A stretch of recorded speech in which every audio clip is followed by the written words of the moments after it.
The complete collapse of new home construction sales in Canada is not just a forecast anymore. It's happening right now. Real estate in Canada, and especially places like Vancouver and Toronto, it's not just about buildings. It's a massive job engine. Carpenters, plumbers, crane operators, engineers, architects, everybody even down to the local coffee shops rely on this industry. But now that engine is starting to stall.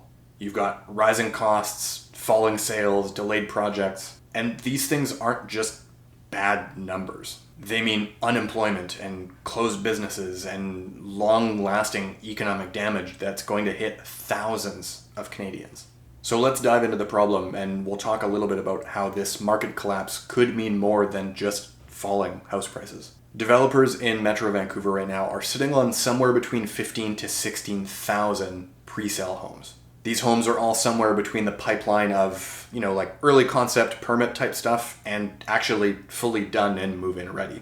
But none of these, or most of them anyway, aren't listed on the MLS. Now, of those 15 to 16,000, about 2,500 of those right now are sitting fully done, ready to go, ready to move in, but are still unsold. And only about 400 of those are listed on the MLS right now, meaning that the rest of them are sitting as sort of a shadow inventory or off market.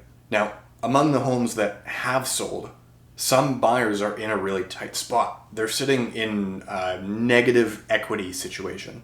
Now, you've probably heard about this on the news. It's buyers who have paid a contract price that's higher than what their home is appraising for right now. And why that's a bad thing is because obviously a bank isn't going to finance something that isn't worth what you paid for it. And the trouble is that investor demand has absolutely collapsed. In 2021 and 2022, about 50% of all of the pre-sale purchases were investors. Now in 2025, it's about 7%. So not only are buyers feeling the squeeze when their homes aren't appraising for the price that they paid for it, but developers are feeling the squeeze too. And a lot of them are scrambling. They're trying to provide incentives or discounts or anything to keep sales going. And in some cases, they're even letting buyers walk away with minimum penalties because there isn't really anything else that they can do. Now, if you're one of those people that belongs to a certain Facebook group about the market collapse in Vancouver, this may be music to your ears. But I'm here to tell you that this collapse is actually a bigger problem than you might think. Because not only is it about housing, it's about jobs. With the extreme slowdown in project demand and project launches, jobs all across the board in the construction sector are going to feel the crunch. That's architects, engineers, electricians, plumbers, framers, material supply, anybody who's involved in the construction industry. The Residential Construction Council of Ontario did a little bit of modeling to try to get an idea for how bad it could possibly be. Now, they predicted that a 30% drop in production in new home building would result in about 120,000 jobs lost. And a 50% reduction, over 200,000 jobs. And I know Vancouver isn't quite the same as Ontario, but we're starting to see similar signs here as what they're facing over there. And what's happening in Vancouver right now, it's not just a, short-term sales slump. It's the start of something bigger. When developers hold back these units as shadow inventory, they're not really doing it because of little market ups and downs. They bake that into their math, into their pro formas. They're doing it because the demand has simply just dried up. And they know that if they flood the market with all of these units, it's going to drive prices down. So keeping these homes off the market in the short term is actually probably going to protect prices. It'll keep them from slumping too far. But the potential long-term cost is even more worrying than short-term price fluctuations. With unsold units starting to stack up, developers are having to either delay or cancel future projects. Or even worse, in some cases, they're actually walking away from projects altogether, or these projects are going into receivership. The banks are basically taking control of them because they can't pay their mortgages and their debts anymore.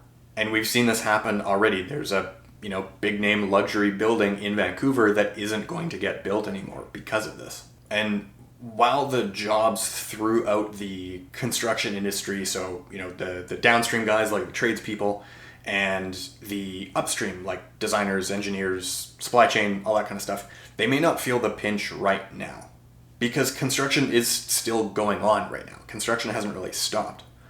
But the worrisome thing is down the road, because we know that projects take a long time to get built. It can take upwards of 5 to 10 years from the start of a project, purchasing land and getting permits together and getting planning together, to the building actually being built.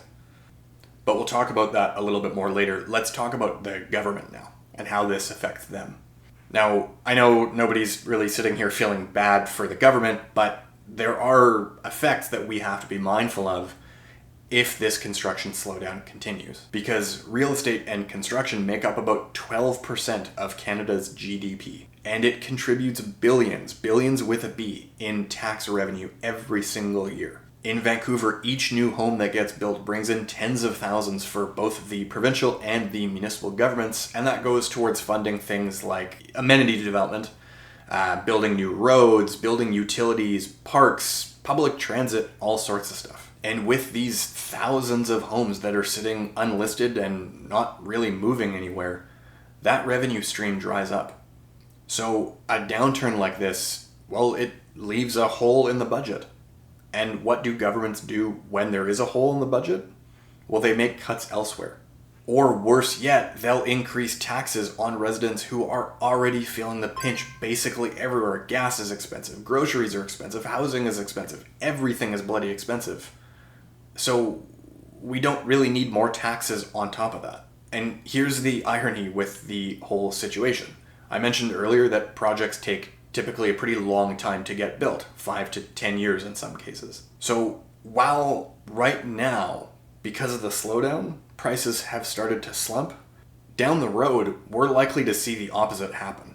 Because as developers slow down on projects or cancel them altogether, that means that supply right now doesn't really change, but down the road, our housing supply is going to shrink. Well, maybe not shrink, but be squeezed anyway, because demand is at least going to stay steady, if not continue to increase with immigration. So at some point, we're going to have a supply gap in the housing pipeline. And because projects take so long to get started and get built, we're not really going to be able to fill up that gap in any reasonable way. So with minimal new homes coming to market in that time frame, any demand that exists in the market at that time is going to have to rely on supply that is already here, that's already built. So if demand picks up again in any meaningful way and supply is low, well, simple supply and demand would dictate that in that scenario, prices will go up. And we've seen this happen already in recent history. We brought in hundreds of thousands of new immigrants every year, and lo and behold, we couldn't keep supplying enough houses for them, and prices went up, both on the purchase side and on the rental side. And yes, it's a complicated problem. There were other things that contributed to that, like low interest rates. But at the end of the day, if the demand isn't there, the prices aren't going to go up. So these longer term issues are really what makes the current slowdown so dangerous for the future. Because it's not just really a slow market, it's a total system cluster we're not really going to be able to get out of. Without strategic intervention, either through different policy or different taxation, or even something like rethinking how we finance new projects, we're not really going to be able to deal with this when the time comes. Because the time to deal with this future problem is actually right now. So the real risk isn't that prices come down in the short term. The risk is that the system is broken and stays broken for a long, long time.